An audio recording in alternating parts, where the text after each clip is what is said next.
Hey everybody, it's Julianne from Cary Quilting Company in Cary, North Carolina, and today is Wednesday, December 22nd. Today I've got two favorite things, and this is actually a favorite. It's one of our best sellers. It's Aurifil thread. The color is 2000, which is called Sand. And it's one of our, like I said, it's one of the best-selling colors that we sell along with Dove Gray. The 50 weight and the 12 weight are going to be on sale as my favorite things. I pretty much exclusively use Aurifil thread, so it's definitely one of my favorites. The quality is great. There's a billion million miles of thread on this thing. Not really. I think it's 1,300 meters, but you know what I mean. It takes forever to run out of one, and it's almost like a pride thing for me when I can actually see the whole spool because I know I've been doing a lot of sewing. So that's my favorite thing for today. I also wanted to take some time and share with you the small quilt show that we have here in our meeting center of our Challenging Fabric Challenge. We have our top 3 winners here, and then we have some other local makers who brought in their quilts as well. So just as a reminder, this fabric right here was the challenging fabric that we had challenged our participants to use. And this quilt belongs to a fellow Wells, and she made it as a quilt for her son and daughter who were at one time stationed in New Orleans. And I think they live somewhere far north now. And so she's going to send it to them after it shows here. Rowena won first place on the Viewer's Choice Challenge for this quilt. Next up, we have Nancy Kelly's quilt.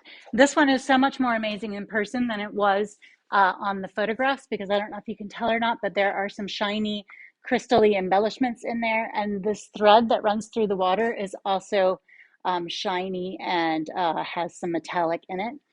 And Nancy won third place. Nancy is one of our best customers, and she comes around. We see her probably once a week, and this is, of course, her use of the challenging fabric. It was Nancy's first time doing a quilt without a pattern, her first time using embellishments, her first time entering things into a judged show. So very exciting for her to have placed third in the challenge. The next one on our list here is Jennifer Maggio, and she did gnomes and twisting squares, very cute, and I love the way she used the fabric in the binding as well. It's an adorable use of the fabric. The next one is Patricia Ladd's, and she has actually hand quilted this, which is extremely impressive. I actually didn't know if it was quilted or not when I saw the pictures come in, and then she sent me closer up pictures, and now we know. This is a Chinese lantern pattern, and she used the fabric to kind of create a color palette for the rest of the fabrics that she used in the quilt. That's a nice big quilt. Next up, we have Sandra Haggett, and we actually sell this pattern in our shop. I love that she used the fabric for either the dots or the base color for the giraffes, and I'm imagining she probably had to buy a little extra because she used a lot of that fabric in this quilt. I love how this almost makes like hair coming down on the nose of the giraffe. Very, very cute. And then over here, we have Rowena Ball. Rowena did, this is almost like a cathedral window. There's actually some 3D element to this. And she won second place in our Viewer's Choice Challenge. And the story behind her quilt had to do with hummingbirds and dragonflies. So I love how she incorporated that fabric for an entirely different feel than the other quilts that we've seen. And then this last one is by Carol Reitler, and she also went with an underwater theme, similar to what Nancy Kelly did, and used the fabric as kind of a highlight for what looks like originally was a panel that just happened to have the exact right colors in it. So great job to everyone who participated. We actually had 26 entries, 25 or 26 entries this year. So very exciting to see some of them in real life. So thank you to all the people who participated who are letting us borrow your quilts for our show. Now, the next big thing we have coming up is called the UFO Challenge. This has been, I think it's our 6th year doing the UFO Challenge.